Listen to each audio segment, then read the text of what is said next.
If you've watched the other videos in this series, you'll already be familiar with realism and liberalism as two theories of international relations. Today we'll focus on neo-realism and neoliberalism and find out what they have to offer, how they relate to the previous theories, and how they compare to one another as ways of identifying patterns in global politics. If you'd like to recap realism and liberalism, please check out these two short videos in the series and make sure to like and subscribe to the channel for future updates. Neorealism is another term for structural realism, one of the four types of realism we've covered beforehand. As explained in the previous video, neorealism can be defined in two groups, offensive and defensive. One way to distinguish between realism and neorealism is a different understanding of the scope of state power. Neorealists use a much broader definition of state power that expands beyond military capabilities and assets. These alternative forms of state power are known as soft power resources.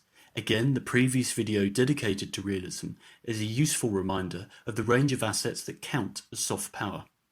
Although both realism and neorealism accept that the world exists in a state of anarchy, neorealism departs from realism by understanding anarchy as a defining and unavoidable part of the global system, as opposed to an obstacle to be overcome.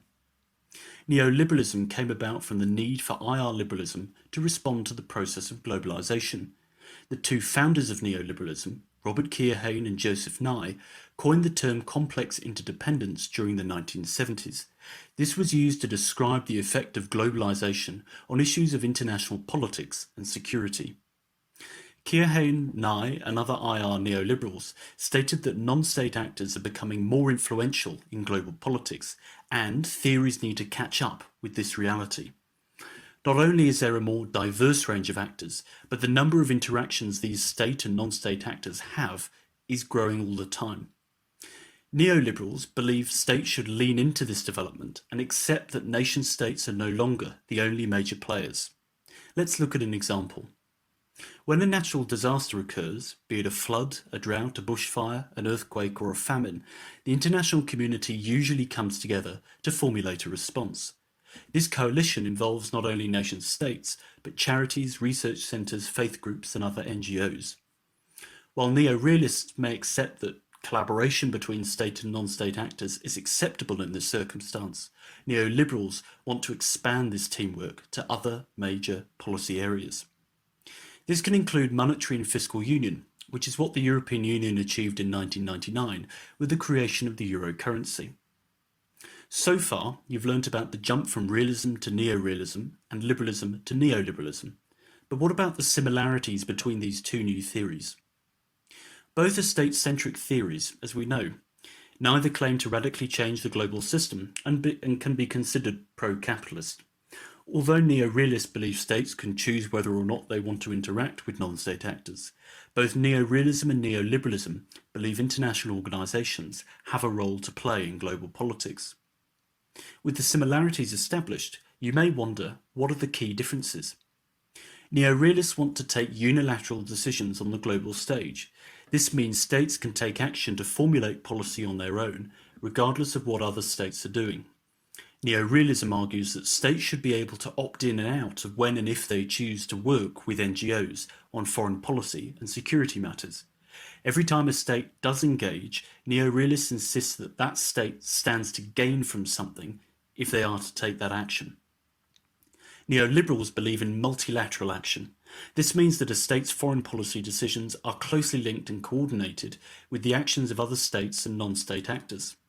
Neoliberals believe that the choice to engage is not really a choice at all, and that international organisations are essential to keeping a more ordered environment from a chaotic global system. This disagreement relates to a split in how neorealists and neoliberals understand sovereignty. This refers to a country's level of control over its decision-making. Neoliberalism subscribes to a zero-sum way of doing politics. We'll look into this a bit more carefully in a minute. They see sovereignty in black and white terms. States either have control over their own policies or they don't.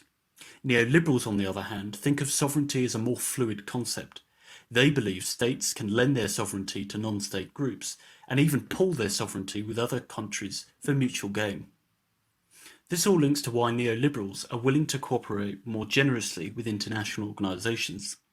A neo-realist would respond to this by reminding the neoliberal that international organisations can only function with the political and financial support and cooperation of nation-states. Ultimately, a neo-realist would say it's never possible to escape the state and state power as a unit of analysis of what's going on in international relations.